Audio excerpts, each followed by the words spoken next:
DIY weddings are not dead. I saw this really great TikTok the other day with a gal talking about millennial DIY weddings, and they got a lot of flack, and I'll talk about that in a second. But I'm old enough to remember before millennial weddings when there was just basically two ways to have a wedding.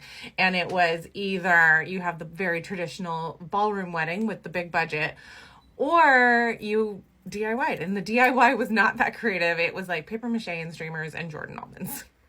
Think The Wedding Singer. I went to a lot of weddings like that. But even one of my best friend's weddings, she got married in 2007, and she did like a beach theme and lots of like DIY. It was very cute. And I think millennials really tried to take the DIY. A lot of them got married during a recession. And so what were their choices? It was to make the most of their budget, but they didn't want the same old, so they tried to be creative. And now I think the only reason, in my opinion, it gets a lot of flack is just it was done a lot. And that's what happens is we get over a trend and we need to move on to something new. I also think a lot of couples today simply just don't want to put in the labor and time for a DIY. There's nothing wrong with that. If you have money to throw at the problem, you totally can. Or you can simply nix those elements altogether. And again, I'm not a millennial. I'm a little bit older than that, but I got married older. So I DIY'd my wedding. I did paper flowers at my wedding because I just did not have budget for floral. There's nothing wrong with that. But the whole point of my video is that DIY is not dead. I totally have clients all the time who DIY, and I thought I'd share some of my favorite ways that they did.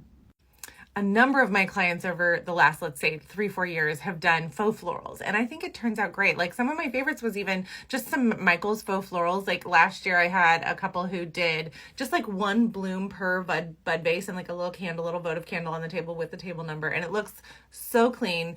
Really, really cute.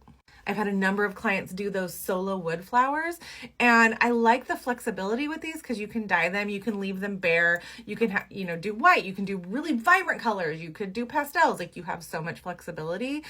You just have to be able to put in the labor yourself, and they look really cool and you can keep it forever. As far as fresh floral goes, I had really cool clients last year who just did one single rose in a bud vase, and then their other table decor. But it was really minimal, but like impactful. It looked really sharp. Big fan of that. Super easy to achieve. Or I had clients just recently who didn't do any table floral. They just did candles. But for their wedding party, they each just held one lily. Super simple, just like in Friends, I guess. It looked really, really nice. And then the last fave I want to share was table numbers. Now, you know that I discourage getting too creative with table numbers because I want guests to be able to find their tables. It should still be efficient. There should still be a number on it. And my favorite way that my clients have done this was I had a set of clients last year who did a table number with 2 photos on it of themselves as children at the age that corresponded with the table number. So you would see the number and then a picture of them at those ages. So like table 1 was pictures of them at age 1, etc. It was super cute, super personalized. That's the kind of DIY I love where it really reflects the couple. It's not just decor for decor's sake.